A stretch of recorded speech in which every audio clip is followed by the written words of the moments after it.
Video like जरूर कर लीजिए और ऐसे वीडियो लगातार फ्री में पाने के लिए चैनल को तुरंत सब्सक्राइब कर लीजिए और बेल आइकन को जरूर टैप कर लीजिए ताकि आगे भी सारे वीडियो आपको मिलते रहे। यूट्यूब में फॉलो करते हैं तो प्लीज ये वाला फ्री टेलीग्राम चैनल जरूर ज्वाइन कर लीजिएगा। सारे नोटिफिकेशन सारे अपडेट यहीं पे आते हैं, ध्यान रखिए। Hello everyone, welcome to study for civil services backup channel. मेरा नाम सुमिता द्विवेदी है और पॉलिटी के सेशन में हम पढ़ रहे थे emergence of basic structure of constitution. हमारे संविधान का बेसिक स्ट्रक्चर कैसे फ्रेम हुआ, हमारे जो मौलिक अधिकार हैं वो कैसे आए या फिर उनको कैसे हमने कैसे अमेंड करने का प्रोसेस उनका आया।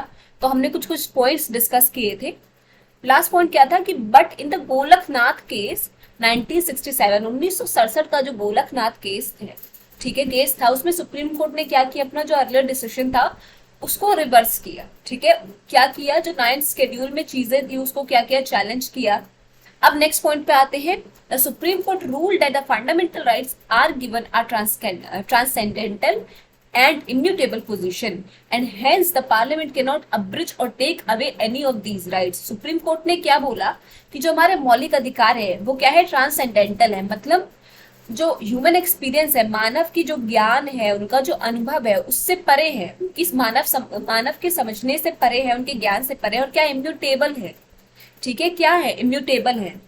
तो एक तरीके से इम्यूटेबल क्या होता है, जो हम चेंज नहीं कर सकते, जिसको हम बदल नहीं सकते। तो क्या है, वो एक तो मानव की समझ से बाहर है और क्या है, चेंज नहीं कर सकता हमको, वो इम्यूटेबल है, इम्यूटेबल पोजीशन पे है। Hence the parliament can not abridge or take away any of these rights. और इसी वजह से पार्लियामेंट क्या कर सकता है, कोई भी मौलिक अधिकार वो चेंज नहीं कर सकता। कोई भी राइट नहीं है उसके पास कि वो मौलिक अधिकारों को चेंज करे या उनको हटा दे। A constitutional amendment act is also a law within the meaning of Article 13 and hence would be void for violating any of these fundamental rights। अब कॉन्स्टिट्यूशनल अमेंडमेंट एक्ट क्या है, खुद पे एक लॉ है, ठीक है। अगर वो आर्टिकल 13 के तहत क्या है, वो खुद भी एक लॉ है और उसके पास भी कोई राइट नहीं है क्या करे कि वो मौलिक अधिकारों में कोई भी चेंज ला सके। ठीक, the parliament reacted to the Supreme Court's judgment in the Golaknath case 1967 by enacting the 24th amendment act 1971। Supreme Court ने रिएक्ट किया पार्लियामेंट ने रिएक्ट किया सुप्रीम कोर्ट के जजमेंट में, जो कि गोलकनाथ केस में आया था, क्या करके, by enacting 24th amendment act, 24वां अमेंडमेंट एक्ट लाके, क्या 1971 में लाया गया 24वां amendment act. This act amended article 13 and 368। इसने क्या किया, इसने अमेंड किया किस आर्टिकल को, 13 और 368, ठीक है, 13 और 368 आर्टिकल को अमेंड किया किसने, 24th अमेंडमेंट एक्ट ने। ठीक है, it declared that the parliament has the power to abridge or take away any of the fundamental rights under article 368 and such an act will not be a law under the meaning of article 13। इसके अनुसार क्या हुआ कि parliament के पास power है कि वो change कर सकती है या बदल सकती है किनको, या फिर कह सकते हैं हम ले सकती है, हटा सकती है किसको, हमारे जो मौलिक अधिकार है अंडर आर्टिकल 368।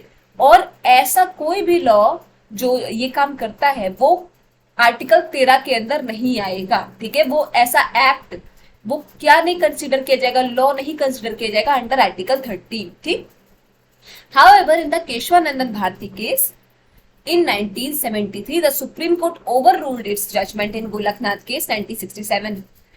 इसके बाद क्या हुआ कि केशवानंद भारती केस जो आया 1973 में, उसके बाद सुप्रीम कोर्ट ने अपने ही जजमेंट को ओवररूल किया, जो कि उसने पास किया था कब, गोलकनाथ केस जो कि हुआ था 1967 में।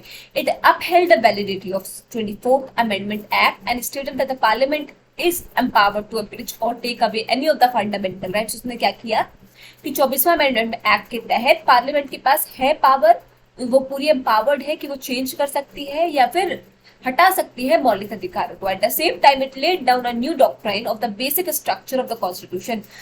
साथ ही साथ उसने क्या किया, एक नया डॉक्ट्राइन, एक तरीके से हम बेसिक स्ट्रक्चर कॉन्स्टिट्यूशन के लिए, संविधान के लिए बेसिक फीचर्स लाया। ठीक, it ruled that the constituent power of the parliament under article 368 does not enable it to alter the basic structure of the constitution। उसने क्या किया कि पार्लियामेंट आर्टिकल 368 के तहत चेंज तो कर सकता है पर वो basic structure of the constitution में कोई भी चेंज नहीं ला सकता।